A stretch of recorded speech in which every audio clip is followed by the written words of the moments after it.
Bab 261. Ucapan Willy ini membuat Yansen dan yang lainnya diam-diam tertawa. Sebaliknya ekspresi wajah Erwin canggung dan panik, meskipun hatinya jengkel, tapi di hadapan Willy, dia berubah menjadi pengecut. Tidak, Salman merentangkan tangannya dengan panik, menarik tangan Charles sambil berkata, ini adalah putraku, Charles, Erwin adalah mertua lelakinya. Willy segera mengerti situasi yang sebenarnya, ekspresinya sedikit membaik, tapi masih dengan suara dingin berkata kepada Salman, Salman, banyak sekali yang datang bersulang, apa kamu tidak takut kabar saya makan di sini tidak diketahui orang? Pak Wali Kota, bukan begitu maksudku, sekarang saya segera menyuruh mereka pergi. Salman gemetar ketakutan, lalu menendang Charles dengan kuat, enyah sekarang juga, dasar sekumpulan orang bodoh. Charles ketakutan sekali, dia berbalik dan lari terbirit-birit, Erwin sekeluarga juga gemetaran, dan tergesa-gesa meninggalkan tempat itu. Kali ini, mereka berhasil mempermalukan diri sendiri. Charles, apa yang sedang kamu lakukan?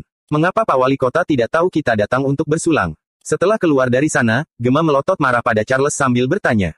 Kamu masih berani bertanya, semua ini salah kalian, memaksa untuk ikut datang, sebenarnya Pak Wali Kota merahasiakan kedatangannya, lalu sekarang begitu banyak orang yang datang sekaligus bersulang dengannya, dia bisa tidak marah. Untuk apa kalian wanita-wanita ikut datang? Hatinya masih jengkel karena kejadian tadi, sehingga tidak dapat menahan diri saat Gema berteriak padanya. Ucapan Charles secara tidak langsung juga tertuju pada Dora, membuat ekspresinya terlihat canggung dan panik. Sudah, jangan ribut lagi, apakah kejadian tadi masih kurang memalukan? Erwin melotot tidak sabar pada kedua orang itu, ayo pergi, kembali dan kita tunggu saja, mungkin bujukan Salman pada Pak Wali Kota, akan membuka peluang buat kita. Betul, ayahku pasti akan mencari peluang, kita kembali saja dulu. Charles mengangguk, mereka menggenggam gelas arak sambil berjalan kembali ke ruangan sendiri dengan muram. Tapi baru saja kembali ke ruang VIP, semua makanan sudah dibungkus oleh Dev. Melihat Erwin sekeluarga kembali, Dev tidak merasa heran. Dev, apa-apaan ini namanya mentraktir. Jamuan belum berakhir, tamu belum pergi, kamu malah membungkus semua makanan, jangan-jangan kamu tidak mau membayar tagihan. Ketika masuk dan melihat adegan ini, Dora langsung memarahi Dev dengan galak, sekalian melampiaskan kejengkelan hatinya. Saya ingat tadi sebelum pergi, ada seseorang yang berkata akan menemani Pak Wali Kota minum-minum, tidak kembali lagi, lalu menyuruhku pulang dulu, begitu cepat sudah lupa. Dev menatap Dora sambil tersenyum dingin, ataukah dia tidak menghiraukan kalian, mengusir kalian? Omong kosong, jangan iri, kami sudah minum-minum dengan Pak Wali Kota, dan juga bersulang dengannya, mantan narapidana tak berguna sepertimu, bukankah kamu bilang pernah makan bersama dengan Pak Wali Kota? Saya bertanya pada Pak Wali Kota, mengapa dia bilang tidak pernah? Darrell menunjukkan jarinya pada Dev sembari bertanya mengejek. Orang yang tidak tahu, pasti mengira tadi dia benar-benar mengobrol dengan Pak Wali Kota. Walaupun tahu Darrell membual, tapi Erwin sekeluarga memilih diam, seolah menyetujui bualan Darrell. Dev langsung tahu Darrell berbohong ketika mendengar ucapannya ini, lagi pula arak di gelas yang dipegang mereka tidak berkurang sama sekali, bagaimana mungkin mereka meminumnya? Darrell, berbohong saja tidak bisa, arak di gelas kalian tidak berkurang sama sekali, bagaimana cara kalian bersulang dengan Pak Wali Kota? Omong kosong seperti ini pun sanggup kamu katakan, saya lihat kamu yang tidak berguna. Dev tertawa sambil berkata menghina. Bab 262. Darrell terbengong, wajahnya memerah menatap gelas arak di tangannya, rasanya seperti ditelanjangi di depan umum yang membuatnya sangat tidak nyaman. Mereka menganggap arak Maotai edisi khusus ini sayang kalau dibuang, bermaksud setelah kembali ke ruangan, lanjut meminum arak ini, sekarang malah ketahuan oleh Dev. Kamu tidak usah peduli apakah kita ada bersulang atau tidak, pokoknya kami sudah berjumpa dengan Pak Wali Kota, lebih hebat darimu, saya ingin tahu bagaimana cara kamu membayar tagihan ini, jika berani menolak melunasi tagihan di restoran milik Tuan Yansen, pasti akan dikuliti hidup-hidup, sampai waktunya saya penasaran apakah kamu masih berani berbuat onar di sini. Selesai berkata, Darrell langsung duduk kembali dan tidak mengacuhkan Dev lagi. Siapa bilang saya akan melunasi tagihan ini, kalian juga menyantap makanan ini, pokoknya saya tidak punya uang, saya penasaran sampai waktunya apakah kalian bisa pergi dari sini dengan mudah. Dev juga ikut duduk kembali sembari tersenyum. Erwin sekeluarga terpana mendengar ucapan ini. Dev, apa maksudmu? Bukankah hari ini kamu yang mentraktir, kamu ingin mengingkarinya? Erwin bertanya sambil mengerut kening. Tapi sekarang saya tidak ingin mentraktirnya lagi, saya ingin mengingkarinya, tidak mau melunasinya, siapapun tidak boleh pergi, saya penasaran akankah Yansen menguliti kalian. Ucap Dev dengan ekspresi menjengkelkan. Sekarang orang tuanya sudah tidak berada di sini, Dev tidak perlu lagi memberi muka pada Erwin sekeluarga. Walaupun masih kerabat, tapi Dev mempunyai kesan buruk pada Erwin sekeluarga. Ucapan Dev membuat seluruh anggota keluarga Erwin terpana, mereka tidak menyangka Dev akan mengingkari janjinya. Keparat kamu Dev, jangan menipu kami, cepat bayar. Darrell panik, maju menyerbu ke arah Dev. Melihat Darrell menyerbu ke arahnya, wajah Dev menggelap. Orang ini tidak pernah memanggilnya kakak, selalu menyebutnya orang tak berguna. Dev sudah lama ingin memukulnya. Darrell menyerbu ke hadapan Dev, yang langsung melayangkan sebuah tamparan ke arahnya, dan membuat Darrell terlempar jauh dan mendarat keras di lantai. Putraku, adik. Erwin sekeluarga tercengang dan berlari mendekati Darrell. Darrell dipapa bangkit berdiri, menatap Dev penuh kemarahan, tapi saat ini dia lebih takut pada Jansen. Jika Dev tidak mau melunasi tagihan, maka Jansen tidak akan membiarkan mereka pergi. Ayah, jika Dev si keparat tidak melunasi tagihan, Tuan Jansen akan membiarkan kita pergi. Darrell bertanya gelisah pada Erwin. Jangan khawatir, kakak iparmu memiliki hubungan baik dengan Tuan Jansen, bahkan Tuan Jansen pernah menghadiahkan 2 botol arak premium pada kakak iparmu, bagaimana mungkin akan bermusuhan dengan kita hanya karena kejadian ini? Erwin berkata sambil menatap Charles. Charles, jika nanti Dev tidak mau membayar, kamu yang beritahu Tuan Jansen, supaya Tuan Jansen menguliti Dev hidup-hidup, tapi jangan cari masalah dengan kita. Hah? Charles terlihat serba salah, hanya bisa berseru kaget. Dia sama sekali tidak kenal Jansen, bagaimana mungkin Jansen akan memberinya muka, tapi Charles tidak mungkin mengakuinya, dia terpaksa berpura-pura. Oh iya betul juga, saya hampir lupa. Darrell langsung menjadi tenang, mengelus wajahnya yang sakit, menatap galak pada Dev. Dev, kamu dengar itu, tunggu saja siapa yang akan dikuliti. Dev tidak menghiraukannya, malah menuangkan secangkir teh untuk diri sendiri. Dan saat ini, di luar ruang VIP, Willy dan Jansen berjalan di depan, di belakang mereka beberapa pemimpin berbagai departemen mengikuti dengan wajah ragu. Mereka tidak mengerti, mengapa tokoh besar seperti dia bisa makan di ruang VIP biasa. Apakah sedang melakukan inspeksi mendadak? Jansen membawa Willy ke ruang VIP di mana Dev berada, lalu berkata pada Jansen, Pak Wali Kota, Tuan Dev ada di dalam. Jansen mengangguk dan bermaksud mendorong pintu, dengan sikap menyanjung. Salman segera membukakan pintu untuk Jansen. Bab 263. Pintu ruangan terbuka, Salman melihat Charles dan Erwin sekeluarga sedang duduk di dalam, langsung terbengong. Erwin dan kawan-kawan juga terpana melihat Salman dan Jansen datang kemari. Apa yang kalian lakukan di sini? Salman bertanya kaget. Ayah, kami memang makan di sini, kalian. Charles bertanya dengan wajah keheranan. Pak Wali Kota kemari untuk bersulang dengan Tuan Dev. Ucap Salman terus terang. Mendengar ucapan ini, Erwin seperti sedang bermimpi, dengan gemetar bangkit berdiri, wajahnya antusias. Pak Wali Kota, sudah merepotkan Anda datang bersulang denganku, saya benar-benar merasa tidak enak hati. Erwin mengambil gelas arak sambil berjalan ke arah Willy, dia mengira Salman telah membantunya menjelaskan pada Jansen, sehingga Jansen merasa tidak enak hati, sehingga datang kemari untuk bersulang dengannya. Minggir, Pak Wali Kota bukan mau bersulang denganmu, melainkan Tuan Colin. Salman tahu Jansen datang kemari pasti bukan untuk mencari Erwin, sehingga mendorong Erwin untuk minggir. Erwin terpana, yang bermarga Colin hanya dia, dan putranya Darrell, tidak mungkin Willy datang kemari untuk bersulang dengan Darrell. Erwin tidak terpikir Dev yang dari tadi duduk diam, tidak mungkin Willy datang kemari untuk bersulang dengan mantan narapidana yang baru keluar dari penjara. Tuan Salman, di sini selain saya, tidak ada Tuan Colin yang lain, kan? Erwin bertanya was-was. Salman menyapu pandangannya, memang benar hanya Erwin sekeluarga, kalau mengenai Dev, Salman juga tidak berpikir banyak, seorang pemuda berusia awal 20 tahun, berpenampilan sederhana, bagaimana mungkin dialah Tuan Colin yang dicari Pak Wali Kota? Pak Wali Kota, kita mungkin salah ruang, di sini tidak ada Tuan Colin. Salman berkata tidak yakin. Minggir. Jansen mendorong Salman ke samping, lalu berjalan ke arah Dev. Willy juga mengikutinya di belakang, lalu berjalan ke hadapan Dev. Tuan Dev, saya mendengar kamu kemari minum-minum, sehingga saya sengaja datang kemari untuk bersulang denganmu, semoga tidak mengganggu Tuan Dev. Jreng, situasi langsung hening mencekam, setiap orang membelalak mata dengan wajah tak percaya. Erwin sekeluarga sulit mempercayainya, dan orang-orang yang datang bersama Willy juga sulit untuk mempercayainya. Seseorang yang mempunyai jabatan sebagai wali kota berbicara dengan sungkan pada seorang pemuda berusia 20-an tahun, sangat sukar dipercaya. Hanya Jansen saja yang tertawa dingin sambil menyapu pandangan melihat para hadirin. Orang-orang yang datang bersama Willy tersadar, kalau memang Willy bersikap sungkan kepada pemuda ini, pasti ada alasannya, mungkin saja orang ini merupakan putra dari tokoh besar kota Ithaka atau kota Gama. Berpikir sampai di sini, orang-orang dari berbagai departemen yang datang bersama Willy maju dan bersulang sopan untuk Dev. Ekspresi Erwin dan keluarga memucat, mata mereka penuh ketakutan, mengapa para pemimpin besar bersikap sungkan pada Dev. Mereka benar-benar tidak mengerti. Salman juga tidak habis pikir, dia menatap Erwin, berharap dia menjelaskan padanya, mengapa tidak memberitahunya kalau mereka makan bersama dengan orang penting. Erwin juga kebingungan, bagaimana menjelaskan pada Salman. Katanya Dev adalah mantan narapidana, atau mungkinkah dia adalah seorang tokoh besar. Tuan Dev, araknya enak. Saya ambilkan sebotol lagi untukmu. Jansen melihat gelas arak Dev sudah kosong, bertanya padanya. Arak apa? Dev melirik Jansen. Arak Maotai edisi khusus yang kuhadiahkan pada Tuan Dev, saya lihat sudah habis 2 botol. Jansen menunjuk pada botol kosong. Saya tidak meminum satu teguk pun, seseorang berkata bahwa Jansen menghadiahkan arak itu padanya dan tidak mengizinkan saya meminumnya. Dave menatap Charles yang ketakutan sambil tersenyum dingin. Bab 264. Keparat, siapa yang meminum arak yang kuberikan pada Tuan Dave? Cepat mengaku. Jansen menyapu pandangannya pada Erwin sekeluarga dengan marah. Kali ini, tatapan mereka semua beralih pada Charles dengan wajah pucat ketakutan. Jangan lihat saya tidak mengatakannya, kalian yang mengira begitu, tidak ada hubungannya dengan saya. Kedua kaki Charles gemetar, ketakutan setengah mati. Pamor Jansen bagaikan guntur, sekarang dia menyinggung Jansen, bukankah namanya cari mati? Ternyata kamu si keparat kecil, siapa kamu berhak menerima hadiahku. Jansen maju 2 langkah ke hadapan Charles, dan langsung mencengkeram kerah baju Charles, muntahkan keluar arak itu. Bang! Pukulan Jansen menghantam perut Charles, yang langsung membuat Charles berteriak kesakitan. Tuan Jansen, jangan pukul lagi, dia adalah putraku, demi saya tolong jangan pukul lagi. Melihat hal ini, Salman bergegas menarik Jansen.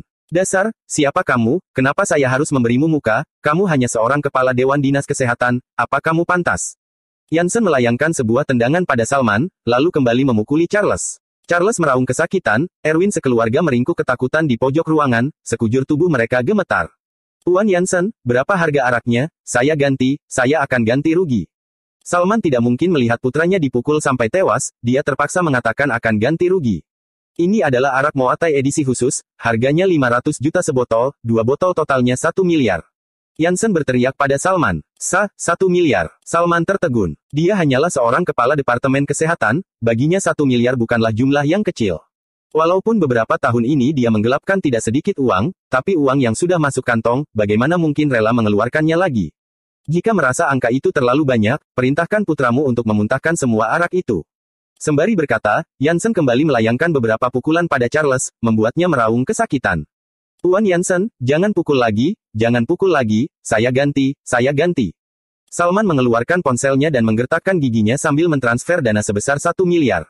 Setelah menerima uang ganti rugi, Jansen baru melepaskan Charles, lalu berjalan ke sisi Dave sembari berkata, Tuan Dave, saya tidak mengurusnya dengan baik, saya segera menyuruh orang mengambil arak. Jansen memerintah orangnya mengambil lagi arak Maotai edisi khusus, dan Dave tersenyum dingin menatap Erwin sekeluarga yang gemetar ketakutan. Tadi siapa yang mengatakan jika saya tidak membayar, Jansen akan mengulitiku. Dave bangkit lalu berjalan ke hadapan Erwin sekeluarga. Darrell tidak mampu berdiri karena ketakutan, meringkuk di pojok ruangan, berlindung di belakang badan Erwin dan gema. Dave, semua ini salah paman, jangan salahkan Darrell, dia masih kecil, jamuan kali ini paman yang bayar, paman bayar. Erwin memohon pada Dave. Jansen, hitung tagihan. Dave berkata pada Jansen. Jansen mengangguk lalu menyapu pandangannya menghitung dalam hati lalu berkata, totalnya 200 juta. 200 juta. Kita makan apa saja, kenapa sampai 200 juta? Gema tercengang saat mendengarnya. Diam. Erwin melototi Gema. Ada apa, merasa kemahalan? Perlu saya hitung satu persatu untukmu. Ucap Jansen dengan mata dingin. Tidak perlu, kami akan bayar, Erwin menggeleng panik, mengeluarkan ponselnya untuk melunasi tagihan. Saat ini Erwin sangat menyesal, jika tahu situasi akan menjadi seperti ini, dia tidak akan memesan begitu banyak makanan, awalnya dia hanya ingin menyulitkan Dave, sehingga memesan banyak makanan, ini namanya senjata makan tuan. Pak Wali Kota, pelayanan di kota surau tidak buruk, kan, seorang kepala Dewan Dinas Kesehatan dan seorang kepala bidang kesehatan mengeluarkan ratusan juta untuk makan, sama sekali tidak berkedip sedikit pun. Dave menatap Willy sambil berkata, Bab 265. Tuan Dave, saya akan menginvestigasi kejadian ini secara menyeluruh. Selesai berkata, Willy menatap Salman dan Erwin, sejak hari ini, jabatan kalian dicabut, jika terbukti kalian melakukan korupsi, pasti akan mendapat hukuman setimpal. Cereng. Salman dan Erwin terduduk lemas di lantai, jika mereka diinvestigasi, pasti tidak akan lolos. Pak Wali Kota, Tuan Dave, kita ganti lokasi lain untuk berbincang. Jansen sudah memerintah orangnya untuk menyiapkan ruangan lain. Ya, Willy mengangguk kepalanya, lalu berkata kepada orang-orang yang ikut bersamanya, kalian kembali ke ruangan menungguku, saya segera kembali. Setelah orang-orang itu pergi, Willy dan Dave berjalan keluar dari ruang VIP, saat Jansen berjalan keluar, dia menatap Salman ayah anak dan Erwin sekeluarga, dengan penuh penghinaan. Sambil memandang punggung Dave, Erwin sekeluarga sangat menyesal. Jika mereka tidak memperlakukan Dave dengan buruk, mungkin akibatnya akan berbeda. Tapi mana ada obat penyesalan di dunia ini? Dave tidak berlama-lama di restoran tersebut, hanya berbincang singkat dengan Willy. Tujuan Willy mencari Dave adalah untuk berterima kasih, selain itu adalah demi putranya sendiri, dia berharap Dave mengampuni putra, Brett Aston. Dave merasa bukanlah masalah, asalkan Brett tidak memprovokasinya lagi, tentu saja Dave tidak akan mencari gara-gara pada Brett. Ketika Dave meninggalkan restoran, melihat orang tuanya sedang bergegas kemari. Dev, kamu baik-baik saja? Celine bertanya, keringatan. Ibu, saya baik-baik saja, mengapa kalian begitu tergesa-gesa? Dev bertanya dengan ekspresi tak mengerti. Kami takut terjadi sesuatu padamu, saya dan ayahmu mengumpulkan sedikit uang, entah cukup atau tidak. Celine membuka tas tangannya, di dalamnya terdapat uang tunai, ada uang baru, uang lama, uang receh, dan juga uang nominal besar, memenuhi tas tersebut, diperkirakan berjumlah 20-30 juta. Melihat uang tersebut mata Dev langsung memerah, lalu memeluk Celine sembari berkata, ibu tidak usah lagi. Paman Erwin sudah membayarnya. Dev terharu, awalnya dia bermaksud akan mencari kesempatan untuk bertanya pada orang tuanya setelah pulang ke rumah, apakah benar dia adalah anak pungut. Tapi sekarang, Dev tidak ingin bertanya, tidak peduli lagi apakah dia anak pungut atau bukan, baginya mereka adalah orang tuanya. Paman Erwin yang membayarnya, angin apa yang bertiup padanya. Wajah Celine penuh dengan rasa tidak percaya. Sudahlah, baguslah kalau baik-baik saja, ayo kita cepat pergi, jangan berlama-lama di sini. Edward berkata dengan nada mendesak, dia selalu merasa tidak aman jika berlama-lama di sini. Setelah pergi, Dev pulang ke rumah, lalu Celine dan Edward mengembalikan uang yang dipinjam. Sesampai di rumah, Dev bersila di atas ranjang, dan berniat kultivasi sejenak. Tapi bagaimanapun dia berusaha menenangkan dirinya, tetap saja tidak berguna, sebutan anak haram oleh Erwin, tak henti terngiang-ngiang di telinganya. Ah! Dev berteriak marah, menggoyang kepalanya dengan kuat, ingin menghilangkan suara itu, tapi tidak berhasil. Dev tahu, terdapat sebuah simpul di hatinya, jika ingin mengurai simpul ini, cara satu-satunya adalah mengetahui jawaban dari pertanyaan yang ingin diketahuinya. Tapi Dev tidak sanggup membuka mulut, dia juga tidak tahu bagaimana membuka mulut. Sejak kecil sampai sekarang, Celine dan Edward selalu menyayanginya, bahkan saat Edward mengajarinya dengan disiplin, juga tidak pernah memukulnya. Dev tidak pernah berpikir bahwa dirinya bukanlah anak kandung mereka, sedikit pun tidak pernah berpikir, tapi sekarang, hati Dev sangat kacau, tidak tenang. Hati Dev bergumul hampir setengah hari, sampai Celine memanggilnya makan malam, Dev baru keluar dari kamarnya. Melihat ekspresi Dev yang muram, Celine bertanya khawatir, Dev, kamu sakit? Bab 266. Ibu, saya baik-baik saja. Dev berkata sambil memaksakan sebuah senyuman. Sekeluarga duduk dan makan di meja makan, tidak ada yang berbicara, suasana berubah menjadi sedikit aneh. Mereka menyadari sikap anehnya, sehingga hanya makan beberapa suap, lalu bergegas meninggalkan meja makan. Celine dan Edward saling berpandangan, lalu keduanya menghela nafas dengan berat. Hal ini cepat atau lambat akan tiba. Edward menghela nafas sambil berkata, beberapa tahun ini, saya sudah menganggap Dev sebagai anak kandung sendiri, bahkan sudah lupa bahwa dia adalah anak pungut, mengapa Erwin sembarangan bicara. Mata Celine memerah sambil berkata, sekarang Dev sedang bimbang, sepertinya kita tidak bisa merahasiakannya lagi.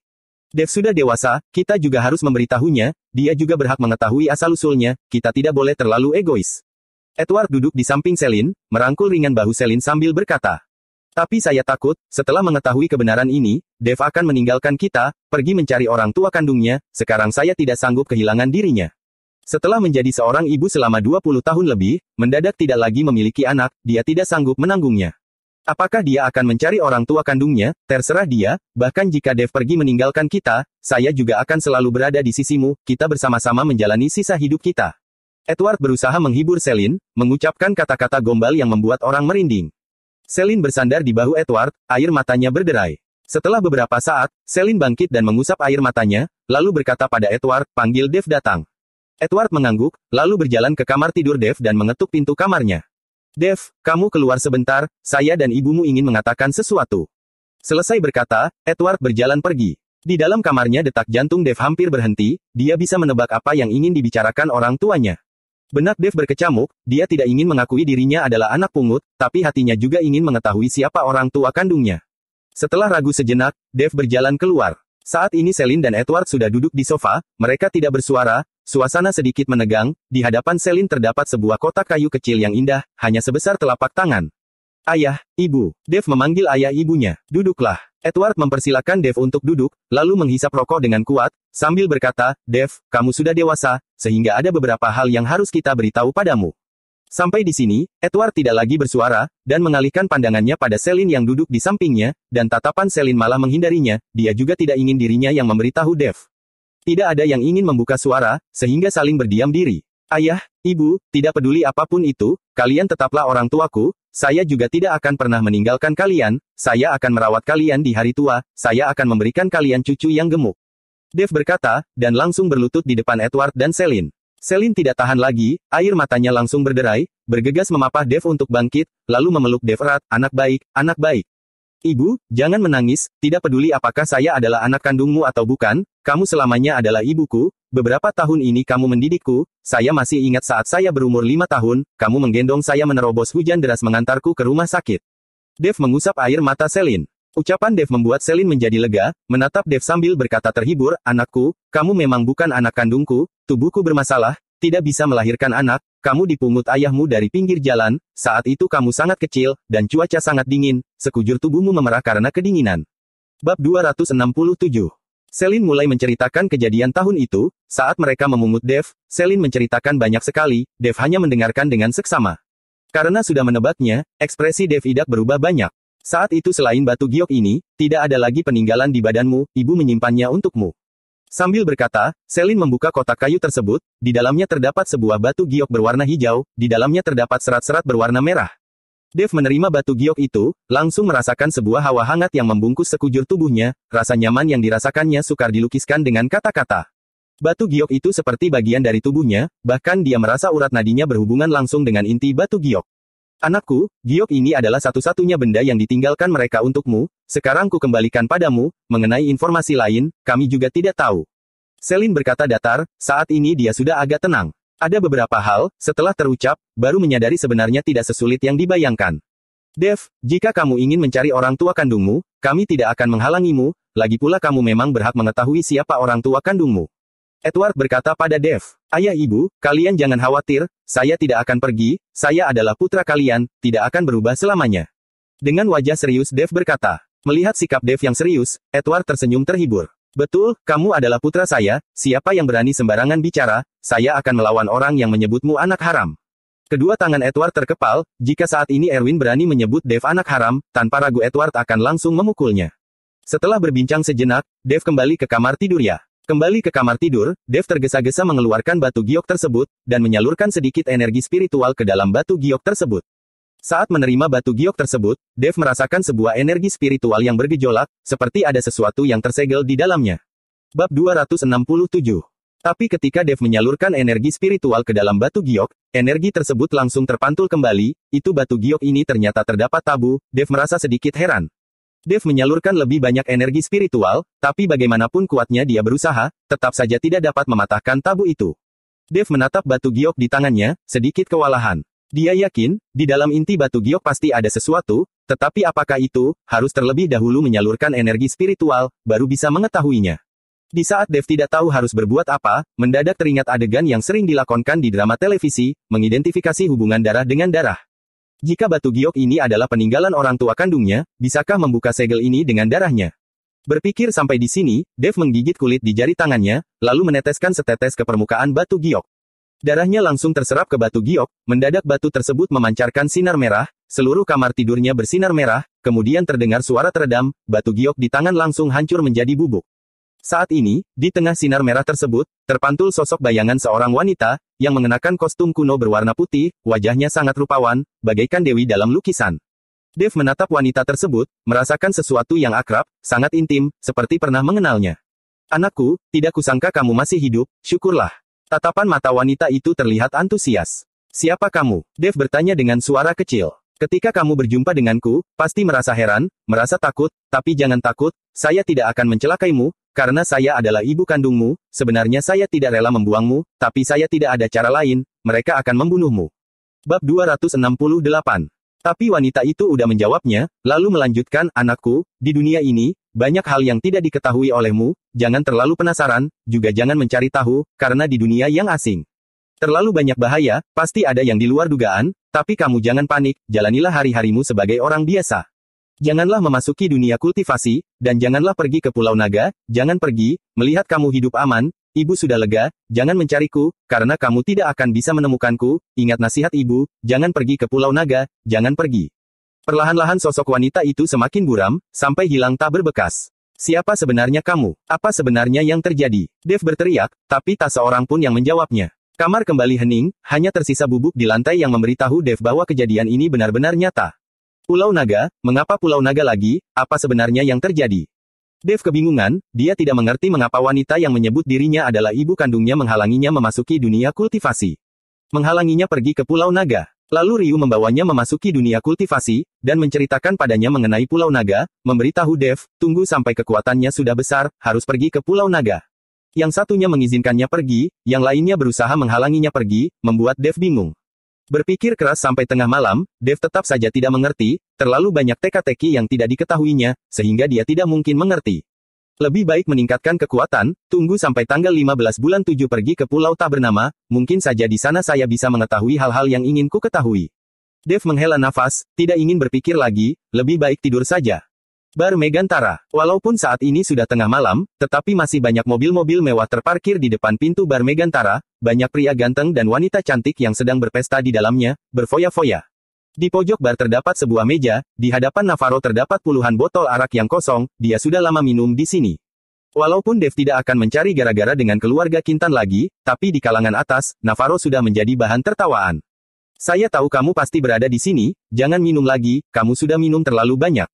Saat ini, Sana mengenakan pakaian seksi berjalan kemari, lalu duduk di seberang Navarro.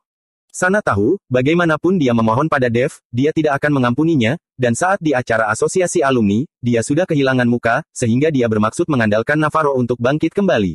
Sekarang selain Navarro, tidak ada lagi yang bisa diandalkan, reputasinya sudah rusak di kalangan atas kota surau. Kamu, untuk apa kemari, enyah kamu? Melihat Sana, Navarro mendorong Sana, ketakutan. Kak Navarro, kamu masih takut pada Dev?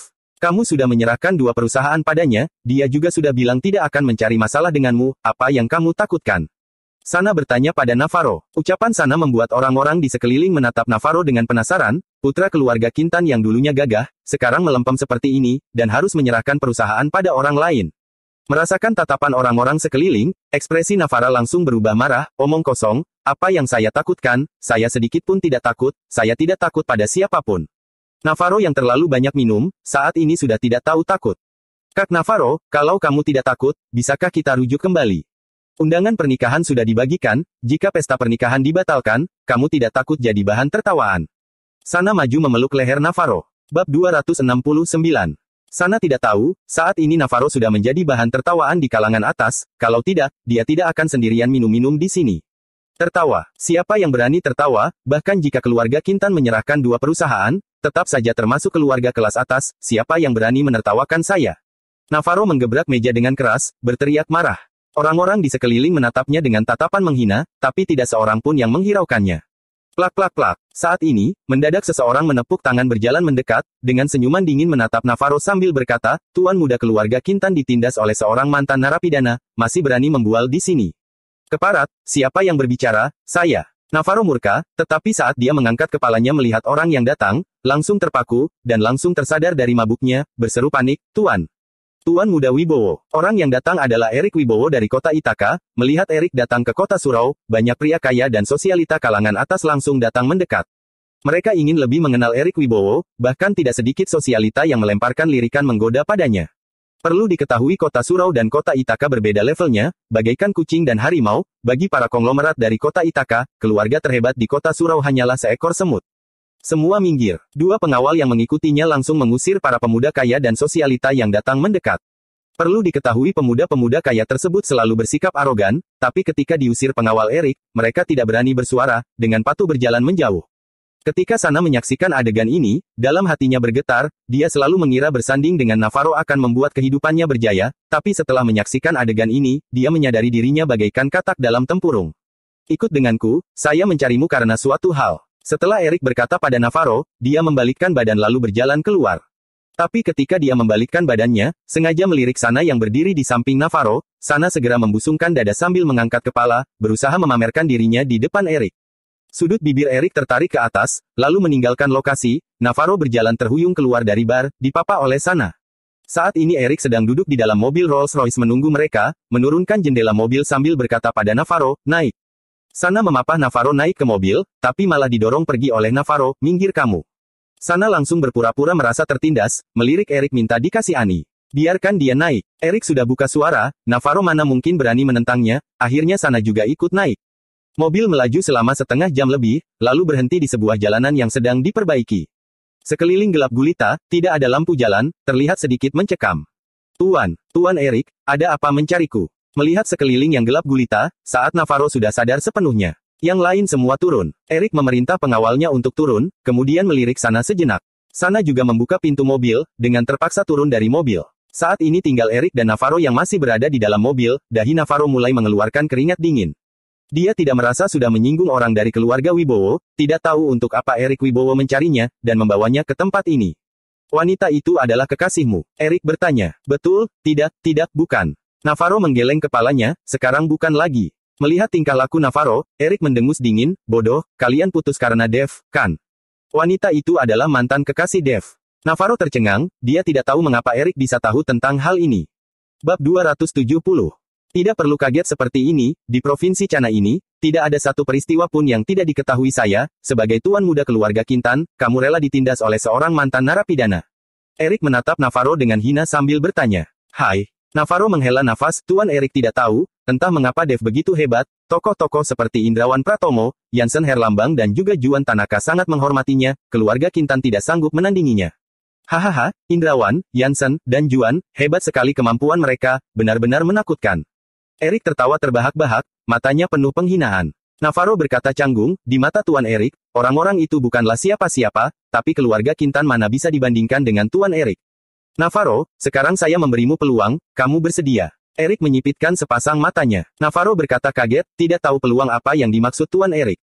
Saya memberimu peluang membalaskan dendam pada Dev sesuka hatimu, dan orang-orang yang kamu sebut tadi, tidak seorang pun yang berani membantunya. Erik setengah tersenyum sembari berkata, benarkah? Mata Navarro bersinar terang, tapi dengan cepat kembali meredup, mengapa Tuan Erik mau membantuku? Saya tebak Tuan Erik bukanlah orang yang suka menolong. Hahaha, suka menolong. Saya Erik Wibowo tidak pernah menjadi seseorang yang suka menolong, saya membantumu melawan Dev, juga membantu diriku sendiri, kamu lupa hubunganku dengan Yuki Tanaka. Erik tertawa terbahak-bahak. Navarro terpana, tapi kemudian berkata dengan wajah antusias, Tuan Erik menyukai Yuki Tanaka, sekarang hubungan Dev dan Yuki sangat akrab, mereka berdua bahkan mengumumkan sebagai sepasang kekasih di depan umum. Betul sekali, wanita milikku, bagaimana mungkin direbut oleh mantan narapidana? Kukatakan yang sejujurnya padamu, pergelangan tangan Brett Aston juga dipatahkan oleh Dev, sekarang dia sangat membenci Dev, di belakangmu ada saya dan Brett yang mendukungmu, kamu rasa siapa yang berani membantunya?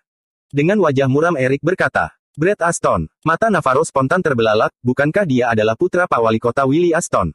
Betul, Brett juga menyukai Yuki, seharusnya kamu juga sudah mendengar kabar ini, mereka berseteru, tapi karena status Brett yang spesial sehingga agak risih, dan lagi pula saya bukan orang lokal kota Surau, tidak cocok juga, sehingga orang yang paling cocok adalah kamu. Erik menjelaskan tanpa ragu pada Navarro. Hahaha, Dev benar-benar tidak kenal takut, merasa usianya terlalu panjang, bahkan putra Pak Wali Kota pun berani dipukulnya, kali ini dia pasti mampus. Navarro tertawa terbahak-bahak, berkata antusias, kalau tahu situasi akan seperti ini, saya tidak perlu menyerahkan dua perusahaanku padanya.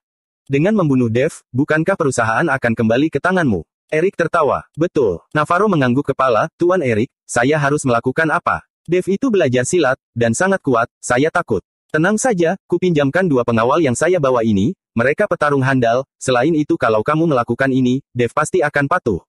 Erik berbisik di telinga Navarro. Mendengar bisikan Erik, tanpa sadar Navarro gemetar, Tuan Erik, tidak bisa seperti ini. Juan Tanaka pasti akan membalas dendam dengan garang. Apa yang kamu takutkan, tidak akan terjadi sesuatu pada Yuki, dia hanyalah umpan, sampai waktunya kamu menyerahkannya padaku, Juan bisa berbuat apa pada saya. Erik melirik hina pada Navarro. Betul juga, Navarro mengangguk, kalau Tuan Erik mendukungku dari belakang, saya tidak perlu takut lagi. Pergilah, saya percaya padamu, sampai waktunya keluarga kita beraliansi, keluarga Kintan pasti akan menjadi keluarga terkaya di kota Surau. Erik menepuk bahu Navarro. Bab 271. Tuan Erik tenang saja, saya pasti akan melakukannya dengan baik. Dengan antusias Navarro membuka pintu mobil sambil turun dari mobil. Tunggu sebentar, Erik memanggil Navarro. Tuan Erik masih ada pesan apa? Navarro bertanya, kali ini saya akan menetap di kota Surau beberapa hari, suruh wanita ini menemaniku beberapa hari, kalau tidak saya akan merasa bosan. Erik menunjuk sana sambil berkata, jika Tuan Erik suka, silakan diambil. Navarro sama sekali tidak peduli, hanya seorang wanita, tidak masalah baginya. Navarro menuruni mobil dan menatap ke arah sana sambil berkata, peluangmu sudah tiba, layanilah Tuan Erik dengan baik, kemungkinan kamu bisa berjaya. Sana terpaku, belum sempat dia bereaksi, kedua pengawal langsung menggiring Sana dan melemparnya ke dalam mobil, lalu menutup pintu mobil dan mengikuti Navarro meninggalkan tempat itu. Navarro menatap lengannya yang diperban, matanya bersinar dingin dan jahat. Tuan Erik, kamu mau apa? Sana menatap Erik, sedikit takut. Takut apa? Saya tidak akan memakanmu, wanita yang bisa menemaniku. Sangatlah beruntung, jika kamu ikut denganku, di kota surau ini tidak ada yang berani mengganggumu. Sampai di sini, Erik menerkam ke arah sana. Jangan. Sana memberontak sejenak, tapi dengan cepat dia menjadi jinak. Mobil bergoyang kencang, disertai suara teriakan kecil. Keesokan paginya, setelah sarapan, Dave menelepon Jansen, lalu pergi ke restoran Dava menemuinya. Dia ingin Jansen mempercepat penjualan pil peremajaan, selain itu untuk menyiapkan bahan baku obat. Dave ingin memanfaatkan waktu sebaik-baiknya untuk mengumpulkan dana, dan secepatnya meningkatkan kekuatan spiritualnya. Sekarang dia sedikit tidak sabar ingin segera pergi ke Pulau Naga. Dia penasaran ada apa di Pulau Naga, mengapa ibu kandungnya tidak mengizinkannya ke sana. Di sebuah ruangan di restoran Dava, dengan nada bersalah berkata pada Dave, Tuan Dave, pil peremajaan itu memang barang bagus, tapi hanya kita sendiri yang merasa manjur, tidak ada yang percaya. Lagi pula dengan statusku ini, orang-orang semakin tidak percaya, menuding kami menipu, hanya ingin menghasilkan uang. Lagi pula harga pil peremajaan ini tidak boleh terlalu murah, karena orang-orang akan semakin curiga. Wajah Jansen tak berdaya, siapa yang percaya bahwa sekarang si Raja Mafia mulai menjual obat-obatan. Sekarang pil peremajaan yang berada di tanganmu jangan dijual, semuanya dihadiahkan langsung, tapi jangan diam-diam menghadiahkannya. Gelar sebuah konferensi pers, yang boleh menghadiri konferensi hanya orang yang memiliki harta senilai 50 miliar lebih, sampai waktunya lakukan undian dan hadiahnya berupa pil peremajaan. Dave tahu bahwa saat ini dia harus membangun momentum, membuat orang-orang percaya bahwa pil peremajaannya benar-benar manjur. Semuanya dijadikan hadiah. Ini tidak terlalu boros. Jansen merasa sedikit sayang, karena dia tahu pil peremajaan ini adalah pil ajaib, dia sendiri sudah meminumnya satu butir, hasilnya seperti kembali ke masa-masa muda saat berusia 20 tahunan, badannya terasa sangat nyaman. Jangan takut boros, asalkan pil-pil ini dihadiahkan kepada orang-orang, lalu ada orang yang mencobanya, akan membantu kita mempromosikan, pasar pasti akan terbuka, selain itu lanjutkan mengutus orang untuk membeli bahan-bahan yang ada di daftar yang kuberikan. Dave berkata pada Jansen, baik, sekarang saya segera menyebarkan kabar ini, siang ini akan digelar konferensi pers di aula restoran Dava. Jansen mengangguk sembari berkata, ya, pagi ini saya akan tetap berada di sini, cari saya jika terjadi sesuatu. Dave memutuskan untuk menyaksikan apakah konferensi pers berhasil digelar atau tidak, selain itu untuk menghindari terjadinya hal-hal yang tidak diinginkan. Walaupun pil peremajaan mampu menguatkan badan, memanjangkan usia, terutama sangat manjur untuk pria, tapi tidak berarti bisa menyembuhkan segala penyakit, sehingga Dave di sini untuk menyembuhkan penyakit yang spesial. Jika pil peremajaan tidak manjur, dia bisa langsung turun tangan, agar semakin banyak orang yang percaya kemanjuran pil peremajaan. Bab 272. Dengan status Jansen, setelah kabar tersebut disebarkan, banyak bos besar dari dunia bisnis mulai berdatangan. Lagi pula, ada beberapa orang yang ingin memanfaatkan kesempatan ini untuk lebih mengenal Jansen lebih dalam. Siang harinya, di dalam aula sudah hadir puluhan orang lebih, setiap orang memiliki harta senilai 50 miliar lebih, mereka saling berbincang, berdiskusi mengenai pil peremajaan yang dijual Jansen. Bagaimana bisa Tuan Jansen dari kalangan mafia menjual obat? Dengar-dengar pil ini mampu menguatkan badan, memanjangkan umur, yang paling utama ialah mampu membuat seorang pria kembali menjadi muda, semakin didengar semakin hebat obat ini. Nanti kita lihat, pokoknya saya tidak begitu percaya, bisa menguatkan badan, memanjangkan umur, siapa yang bisa membuktikan, siapa yang tahu apakah manjur atau tidak. Menurutku, mungkin saja akhir-akhir ini Tuan Jansen kekurangan dana, ingin memanfaatkan penjualan obat untuk memperoleh uang. Para hadirin berbincang dengan suara pelan, hanya sedikit orang yang percaya. Jansen tidak bisa meracik obat, bagaimana mungkin mendadak dia memiliki obat ajaib, banyak orang yang mengira Jansen hanya ingin menipu uang mereka. Tidak mungkin terang-terangan memaksa setiap orang mengeluarkan uang, karena akan terlihat seperti merampok. Sekarang di tangannya terdapat obat ajaib, lalu dengan harga tinggi menjualnya kepada orang-orang kaya, dengan begini tidak melanggar hukum, dan juga bisa memperoleh uang. Mengenai obat apa itu, siapa yang peduli, mungkin saja hanyalah sebutir pil gula.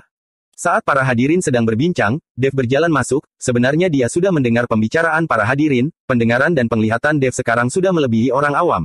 Tuan Dave. Para pengusaha melihat Dave, mereka menyapanya dengan hormat. Di pesta Indrawan, sebagian besar dari mereka sudah menyaksikan kehebatannya. Dave mampu mengalahkan Stanley, lalu Indrawan dan Jansen juga sangat menghormatinya.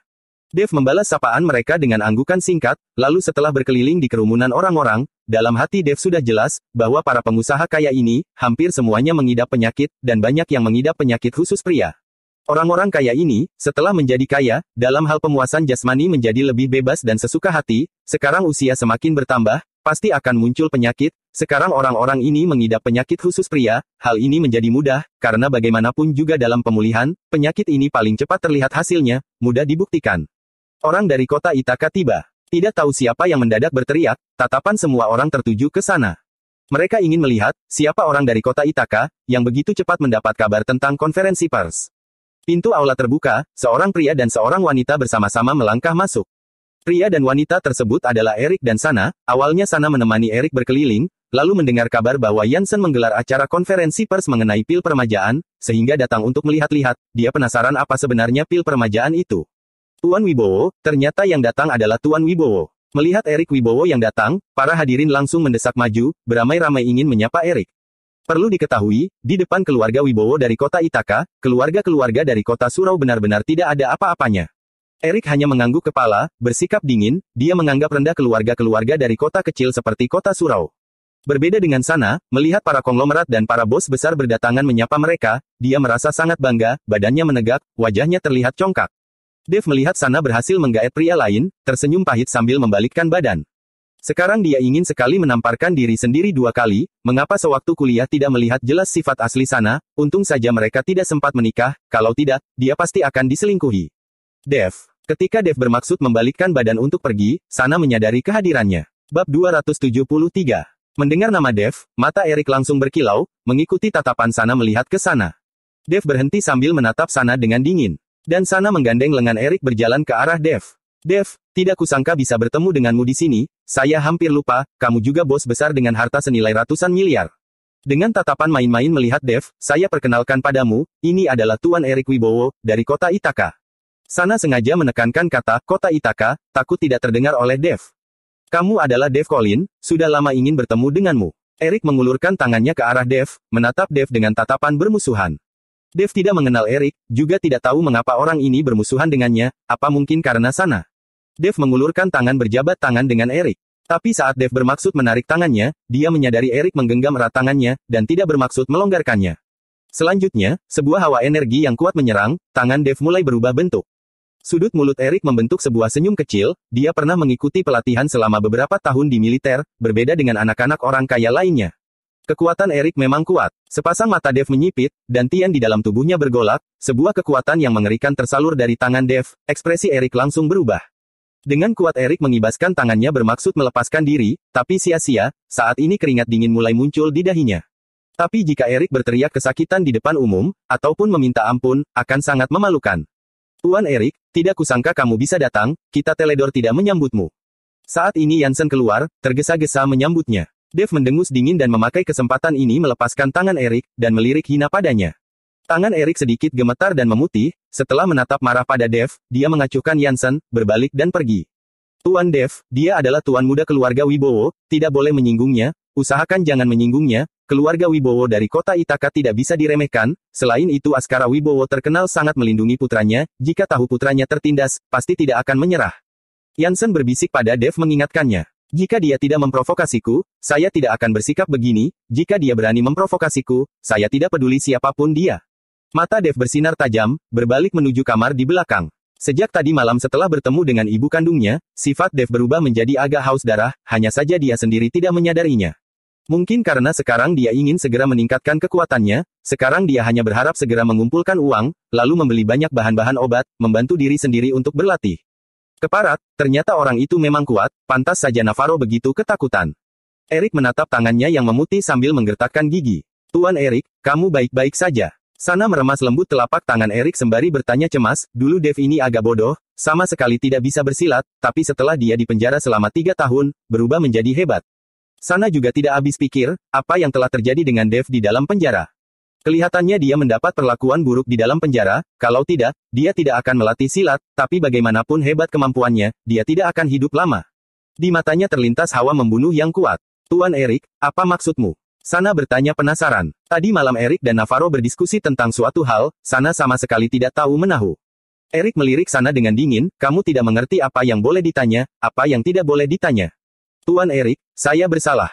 Sana tercengang, segera minta maaf pada Erik. Bab 274. Aula lantai teratas restoran Dava. Jansen memamerkan pil peremajaan, setiap butir hanya sebesar jempol tangan, berwarna hitam pekat, sangat jelek sekali. Tidak membicarakan bagaimana efek dari pil peremajaan, dari bentuknya saja kelihatan sudah tidak meyakinkan.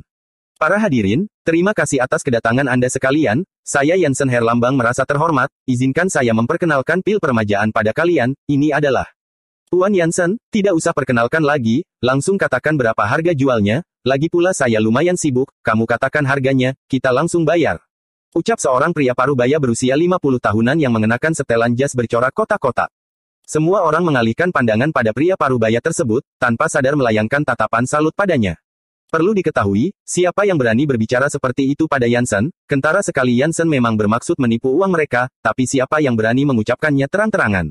Tapi Yansen menatap pria parubaya itu, sama sekali tidak marah, malah tersenyum berkata, Mustafa, saya sengaja menyiapkan sebutir untukmu, kamu ini sudah berlebihan memuaskan nafsumu, sudah berapa tahun kamu tidak menyentuh wanita.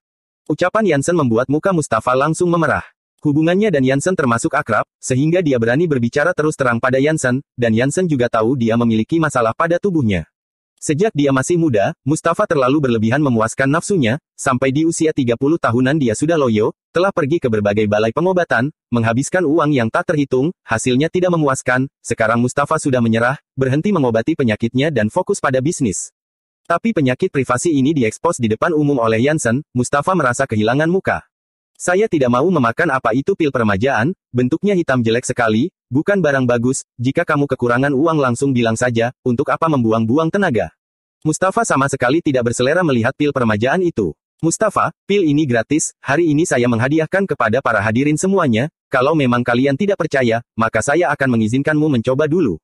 Yansen tersenyum sambil berjalan ke arah Mustafa. Tuan Yansen, jangan buat masalah, saya tidak mau makan, barang ini mungkin saja bisa mematikan orang. Mustafa mundur ketakutan. Saya jamin setelah kamu memakannya, pasti bilang bagus, tenang saja. Yansen maju selangkah dan menangkap Mustafa, langsung meremas mulut Mustafa memaksanya terbuka, lalu melempar masuk pil peremajaan. Puih puih puih. Mustafa berusaha memuntahkannya, tapi pil peremajaan itu langsung mencair begitu masuk ke mulut, hilang. Melihat semua ini, tawa para hadirin meledak. Tapi dengan cepat, Mustafa merasakan tubuhnya mulai pelan-pelan memanas, kemudian merasakan sebuah hawa panas mengalir di dalam tubuh, sangat nyaman.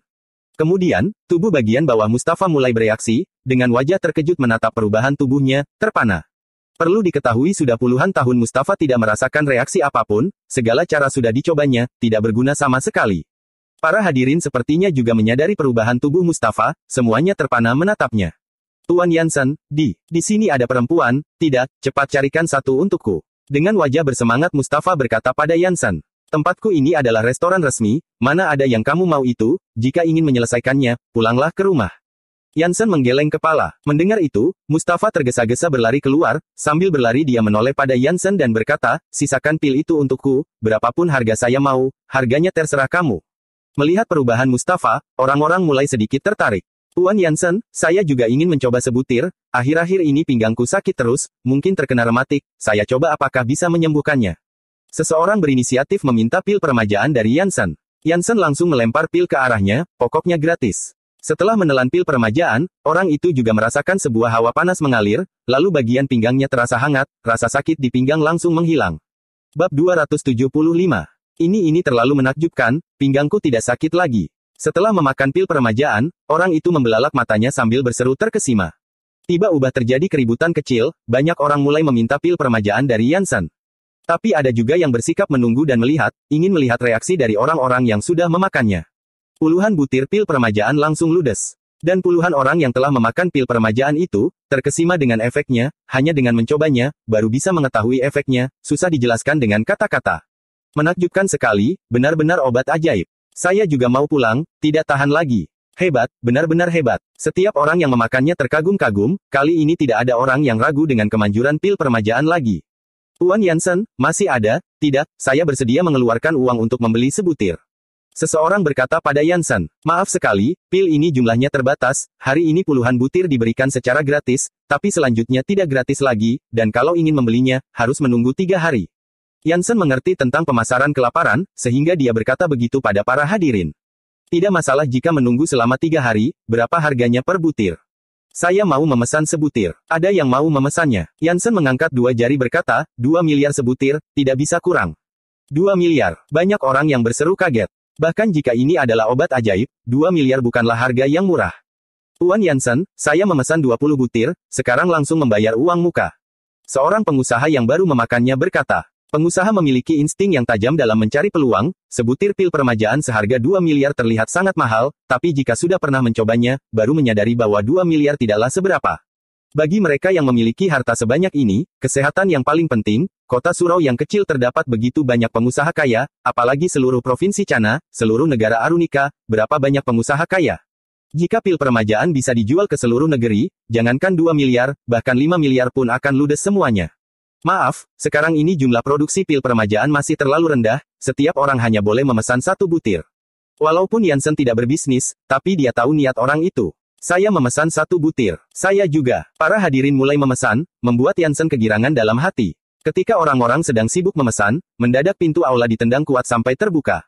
Bunyi berdetum yang sangat keras membuat semua orang terpana. Perlu diketahui, tempat ini adalah teritori Jansen, siapa yang berani mencari gara-gara di sini? 4 orang berpakaian ringkas menyerbu masuk dengan cepat, lalu terbagi menjadi 2 baris, dan berdiri tegak. Kemudian seorang pria tua yang mengenakan setelan tunik dan berkumis putih, dengan kedua tangan terlipat di belakang punggung, diikuti oleh Stanley, pemimpin geng naga api. Kerumunan melihat yang datang adalah Stanley, langsung mengerti, kedatangan Stanley adalah untuk balas dendam. Melihat orang tua yang berjalan masuk, sepasang mata Jansen membeku, alisnya berkerut erat.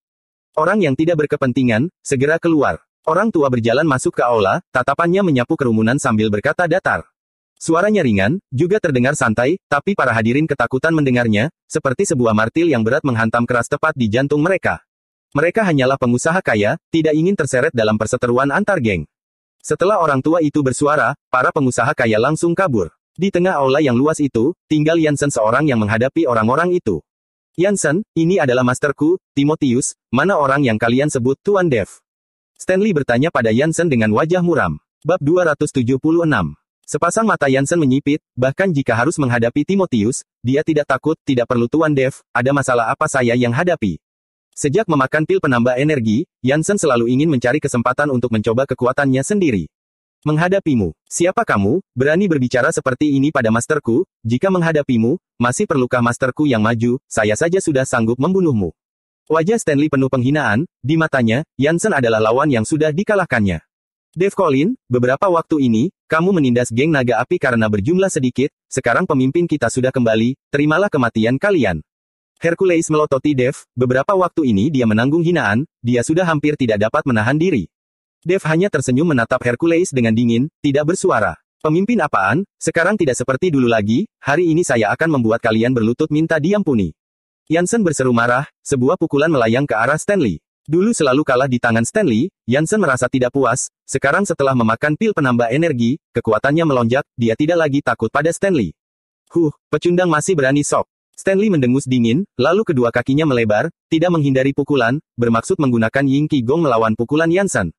Stanley sangat jelas sampai di mana kekuatan Jansen, sehingga dia tidak peduli. Bang! Pukulan Jansen dengan keras menghantam bagian perut Stanley. Sebuah kekuatan besar yang sangat kuat langsung menerjang ke arah Stanley. Tubuh Stanley seperti sebuah perahu kesepian yang terombang-ambing di ombak yang mengganas, langsung terlempar jauh. Stanley memuntahkan darah segar di tengah udara, lalu jatuh keras menghantam tanah. Di mata Stanley terpancar rasa takut dan takjub, dia tidak berani mempercayai hanya dalam beberapa hari saja, kekuatan Jansen melonjak dengan sangat cepat. Saat ini Timotius melihat Stanley terlempar hanya dengan sebuah pukulan, alisnya berkerut, sorot matanya terlintas hawa membunuh. Hahaha. Jansen menatap tinjunya sendiri, tertawa terbahak-bahak, Stanley, sudah tahu kehebatanku, kan, siapa yang tidak puas, boleh maju mencobanya. Tidak tahu malu. Timotius mendengus dingin, Sane, beri dia pelajaran. Siap. Seorang pria berusia 30 tahunan mengenakan pakaian ringkas maju. Jansen melihat yang maju adalah orang yang masih muda, dengan tatapan menghina berkata, Stanley saja tidak sanggup, kamu biarkan pemuda ini cari mati, saya beritahu kalian, di hadapan kekuatan absolut, Ying Qi Gong kalian hanyalah sebuah lelucon. Saat ini Jansen sangat sombong, mengalahkan Stanley hanya dengan satu pukulan membuatnya menjadi sangat percaya diri. Dev yang sejak tadi menonton dari belakang, menggeleng-geleng kepalanya. Jansen, kamu bukanlah tandingan orang itu, mundurlah. Dev berjalan keluar dari belakang. Master, itu dia. Melihat Dev datang, sepasang mata Stanley langsung terbelalak, sembari menahan sakit dia memberitahu Timotius. Ketika Timotius melihat Dev, alisnya berkerut, begitu mudah. Di mata Timotius, orang yang dipanggil Jansen dengan sebutan Tuan, dan ahli dalam seni bela diri, seharusnya seumuran dengannya, dengan pengalamannya selama puluhan tahun di dunia bela diri, dia tidak menyangka Dev begitu mudah. Mata Timotius bersinar kecewa, awalnya dia bermaksud mengukur keahlian Tuan Dev, kelihatannya tidak perlu lagi. Stanley menyadari kekecewaan Timotius, segera menjelaskan, Master, jangan lihat orang ini terlihat muda, kemampuannya sangat kuat. Diam. Timotius melototi Stanley, saya lihat bukan kemampuannya yang kuat, tapi kamu kurang latihan, kemampuanmu mengalami kemunduran, sejak hari ini, jangan mengakui sebagai muridku, saya tidak sanggup menanggung malu. Timotius tidak percaya seorang pemuda berusia 20 tahunan bisa sekuat apa, pasti Stanley yang mengalami kemunduran, kalau tidak, bagaimana mungkin bisa dipukul terbang oleh Jansen. Bab 277. Stanley tidak berani bersuara lagi, dia menghabiskan ratusan miliar untuk berguru pada Timotius, dan statusnya hanyalah murid luar Timotius, dengan mudahnya dipecat, statusnya tidak sebagus 4 pemuda ini, paling tidak mereka adalah murid resmi dari Timotius. Tuan Dev, hanya dengan sebuah pukul saya berhasil menerbangkan Stanley, masa saya tidak bisa menandingi orang ini? Jansen tidak percaya dirinya tidak bisa mengalahkan pemuda ini. Jika kamu tidak percaya, coba saja. Dev tersenyum sembari berkata, biarkan Jansen kena batunya bukanlah suatu hal yang buruk, kalau tidak, setelah dia memakan pil penambah energi, mengira dirinya sudah tidak ada tandingan di dunia ini, cepat atau lambat akan kena batunya. Baik, lihat baik-baik, Tuan Dev. Selesai berkata, Jansen menyerbu maju, sebuah pukulan menghantam Sane. Pukulan Jansen menderu, kekuatannya seberat 1000 pon. Kalau menghantam telak, orang itu pasti akan penyok. Tapi Sane secepat kilat menghindari serangan Jansen, lalu kemudian muncul di sisinya. Wajah Jansen berubah, bergegas memutar badannya, kembali melayangkan tinjunya. Sane tertawa dingin, mengangkat kakinya melayangkan tendangan, yang langsung mengenai bagian perut Jansen. Jansen terhantam serangan yang sangat kuat, tubuhnya mundur tanpa disadarinya, matanya bersinar ngeri. Sane sama sekali tidak berniat menghentikan serangannya, melihat Jansen mundur, dia langsung maju, menyerang daerah pelipis Jansen. Tubuh Jansen mundur tak terkendali, melihat serangan Sane kembali datang, dia ingin memblokirnya, tapi tidak sempat lagi. Saat ini ekspresi Dev membeku, matanya terlintas hawa membunuh. Dalam pertandingan, hanya perlu mengetahui siapa menang siapa kalah, tapi jika pihak lawan bermaksud membunuh Jansen, ingin mengambil nyawa Jansen di depan matanya, bagaimana mungkin dia membiarkannya?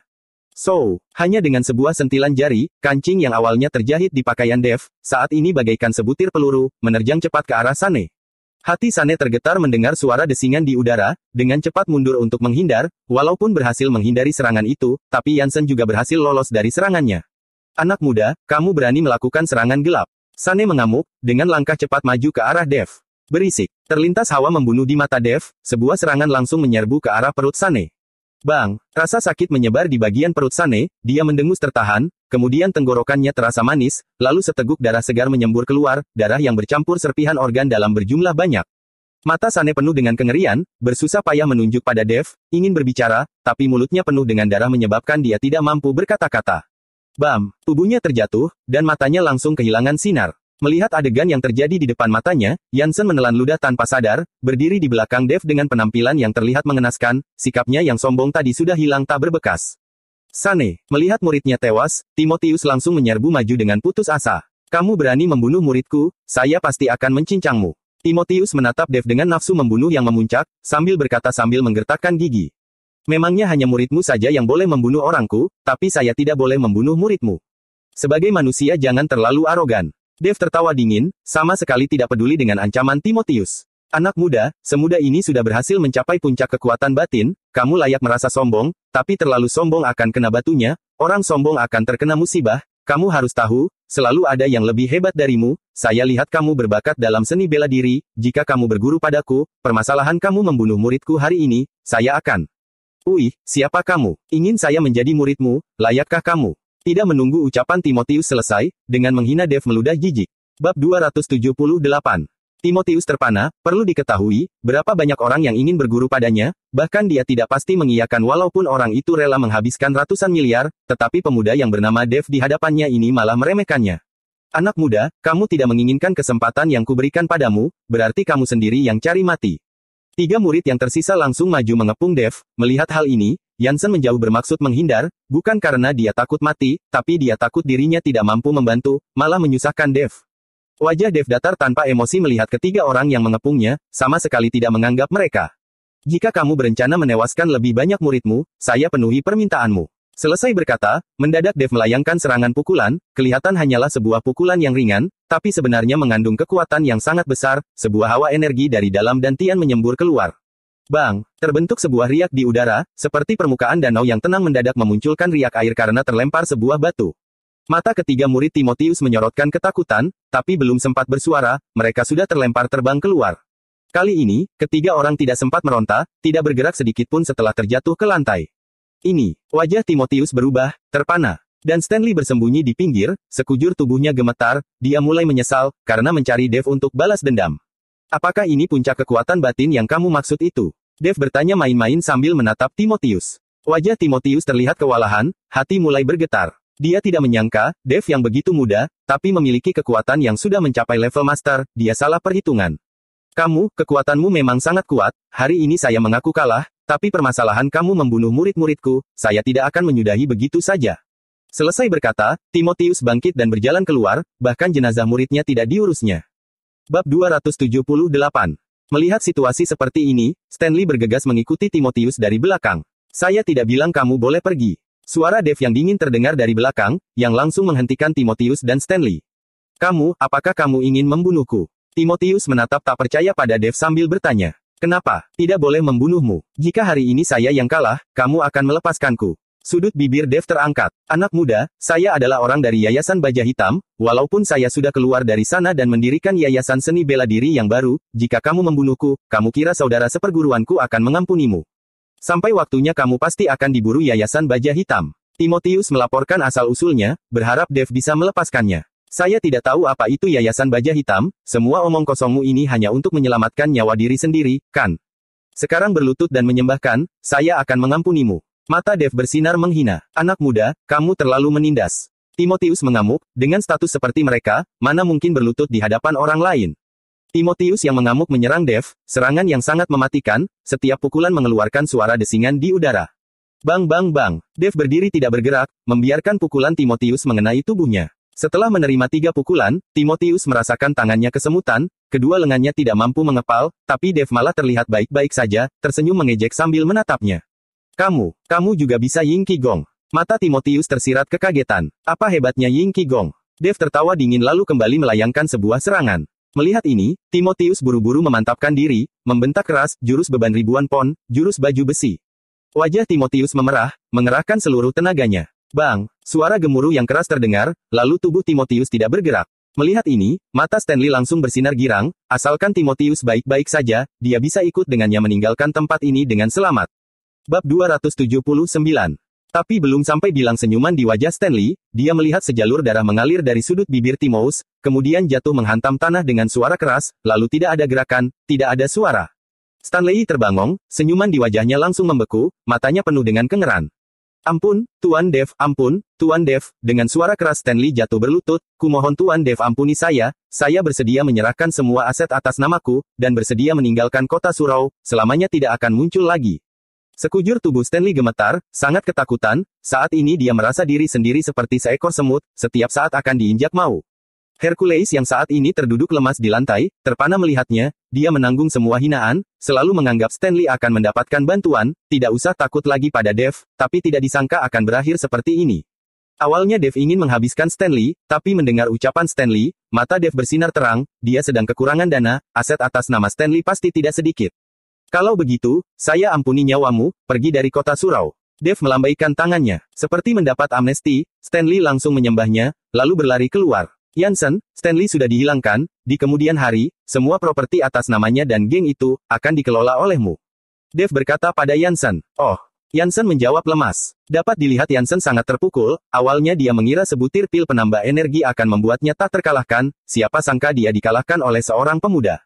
Melihat kondisi Jansen, Dave menepuk bahunya sambil berkata, kamu tidak usah peduli tentang ini, hasilkan uang yang banyak, nanti saya akan meracik sebutir pil obat yang lebih hebat lagi untukmu, kujamin kamu akan udah terkalahkan.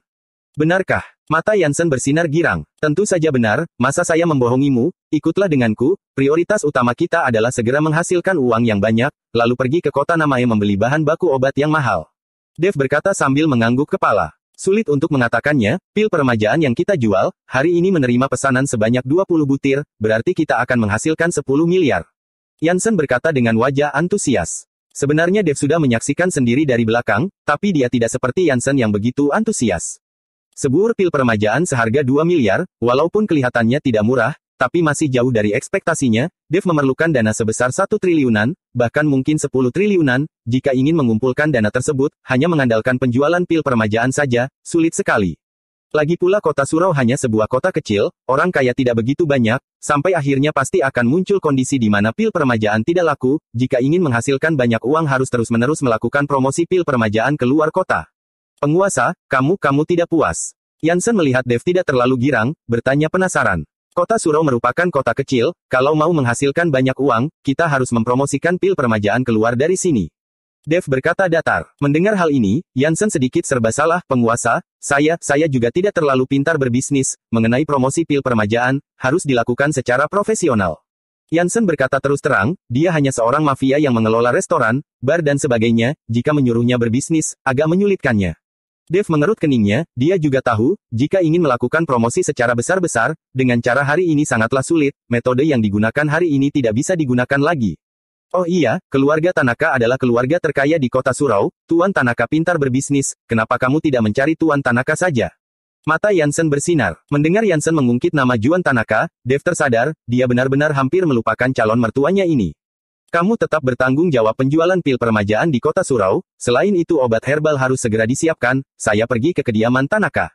Selesai berkata, langsung pergi ke kediaman Tanaka. Di dalam villa keluarga Tanaka, Juan sedang berada berlatih tai chi di pekarangan, bisnis yang dilakukannya telah mencapai level seperti ini, banyak hal dilakukan oleh orang-orang profesional, Juan tidak perlu campur tangan secara pribadi.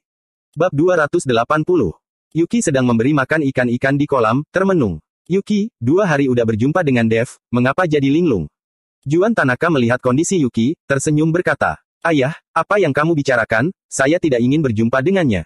Yuki membantahnya, tapi begitu selesai berbicara, mulutnya mengerucut, dasar Dev, saya tidak mencarinya, dia tidak mencariku juga. Juan tertawa, tidak bersuara, dia mengerti putrinya, apa yang dipikirkan Yuki, Juan tahu semuanya. Saat ini, Dev berjalan mendekat. Setelah melihat Dev, dengan ekspresi girang Yuki bergegas menyambutnya, Dev, kamu datang mencariku. Melihat Yuki yang berlari mendekatinya, Dev menggeleng, saya mencari paman untuk mendiskusikan suatu hal. Mendengar ini, ekspresi Yuki langsung berubah, melototi Dev dengan galak. Dev tertawa, saya hanya bercanda denganmu, tentu saja saya mencarimu. Yuki memukul bahu Dev dengan galak, siapa sudi dicari olehmu. Selesai berbicara, Yuki langsung berlari pergi. Hahaha, Dev, duduk di sini. Juan tertawa terbahak-bahak, melambaikan tangannya pada Dev. Dev dan Juan duduk di dalam gazebo, lalu dia menceritakan tentang pil permajaan pada Juan, yang langsung menyetujuinya tanpa ragu, dan juga memerintah bawahannya membentuk sebuah departemen khusus promosi. Lagi pula Dev adalah calon menantunya, menantu telah mengajukan permintaan, sebagai seorang mertua, bagaimanapun harus membantunya. Dev dan Juan berbincang sampai siang hari, awalnya Juan ingin Dev makan siang dulu baru pergi, tapi Dev terburu-buru pulang untuk meracik pil permajaan, sehingga dia tidak menahannya. Dasar Dev, saya akan mengabaikanmu. Yuki menunggu Dev menemaninya mengobrol setelah selesai berbincang dengan ayahnya, saat melihat Dev pergi, dia berseru marah. 3 hari berturut-turut Dev tidak keluar dari rumah, jika bukan sedang kultivasi, maka sedang meracik pil permajaan, secara berkala Yansen akan membawakan bahan baku herbal untuknya, untung saja yang diperlukan pil permajaan hanya bahan-bahan yang biasa saja, tapi meskipun begitu, bahan baku berbal di kota surau sudah hampir habis dibeli oleh Yansen, terpaksa harus pergi ke kota lain untuk berbelanja. Navarro, bisakah kamu melakukan sesuatu? Sudah 3 hari, kamu tidak bertindak sedikit pun. Duduk di dalam Rolls Royce, sebelah tangan Erik merangkul sana, tangan lainnya menggenggam ponsel, mengaum marah pada Navarro. Sudah lewat 3 hari, dia meminta Navarro menculik Yuki, tetapi tidak ada gerakan sama sekali. Saat ini Navarro merasa serba salah, mengeluh di ponsel, Tuan Erik, saya juga tidak berdaya, beberapa hari ini Yuki sama sekali tidak keluar dari rumah, tidak ada kesempatan, tidak mungkin saya langsung pergi ke rumahnya dan menculiknya. Keparat, saya tidak peduli, kamu tidak bisa memikirkan cara membuatnya keluar dari rumah. Jika tidak mampu, saya tidak memakaimu lagi, orang tak berguna. Erik mengamuk, hal sepele seperti ini tidak mampu dilakukannya, dia merasa sudah meninggikan kemampuan Navarro.